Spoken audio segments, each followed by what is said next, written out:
Well, howdy do, buckaroos. I've got one I got from my buddy Greg Rennier, or Moose as you've heard me call him.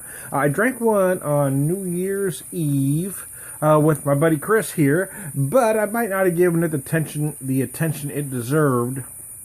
Mystery Brewing, smoked rye stout, Thornfield's End, all their stuff has this kind of Renaissance fair thing going about it.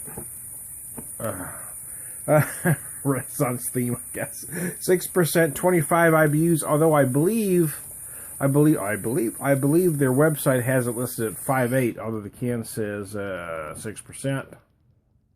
I'm using my Three Kings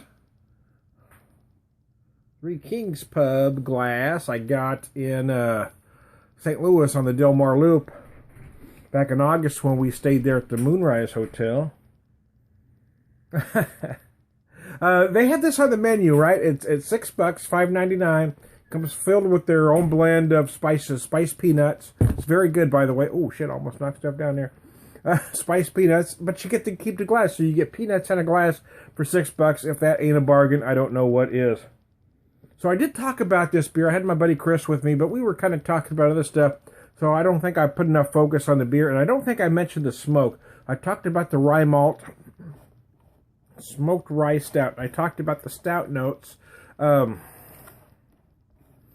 roasted barley, but I don't think I referred to the smoke, and I really should have. Because you do feel that on the nose. The nose is a little sweet, and it's surprisingly so. I wasn't expecting the nose to be that sweet. But you do feel a lot of that roasted barley. I think that's why I focus mostly on the roasted barley, because you really do feel a lot of that on the nose. There is some sweetness, but you do feel some of that smoke there, along with some of that rye spice. So I'm going to take a drink in my left-handed mug. Left-handed mug. See, because I have to hold it with my left hand so you can see that. Anyways, I know.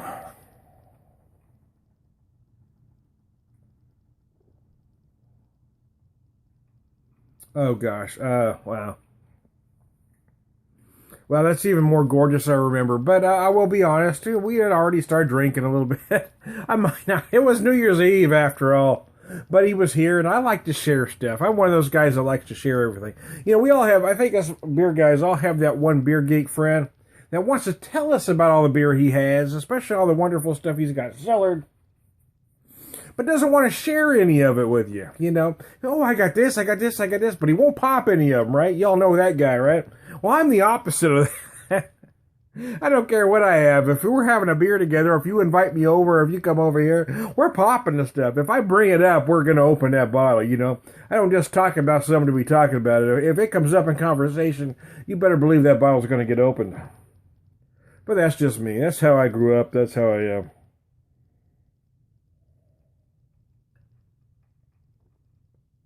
I've noticed the longer I've let this sit, how mumuch more apparent that smoke is on the nose. Early on, I mentioned how sweet it felt on the nose, and now that I've let it sit a few minutes, because I went outside to take some pictures, came back in. Now that the smoke is really coming through. Oh, it's just beautiful. And although you do get some sweetness on the nose, I'm not feeling any of that sweetness. I'm gonna have to. Anyway, I'm not feeling any of that sweetness on the flavor.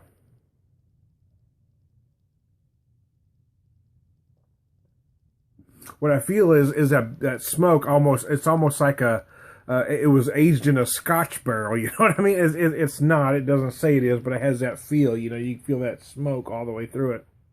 It's just a very, very nice beer that does everything the right way.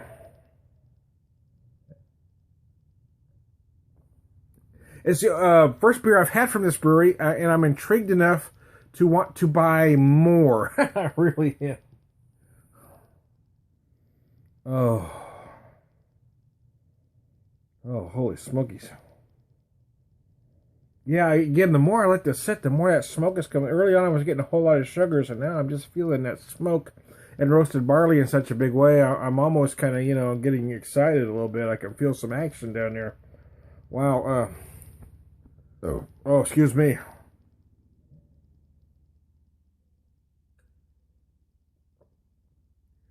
Oh. The finish is somewhat drier than you'd expect a stout to be. Again, it kind of feels like a dry stout all the way through. With that added smoke going on, it's just freaking amazing. And I remember liking it that day on the 31st, but it was New Year's Eve. It was hard to, it's hard to concentrate on anything. Now that I'm having this as my first beer of the day, I'm kind of going, wow, that's pretty freaking amazing. On the nose, I said I was getting some sweetness, but I wasn't specific. It almost has that, kind of molasses feel about it, like a blackstrap molasses going on.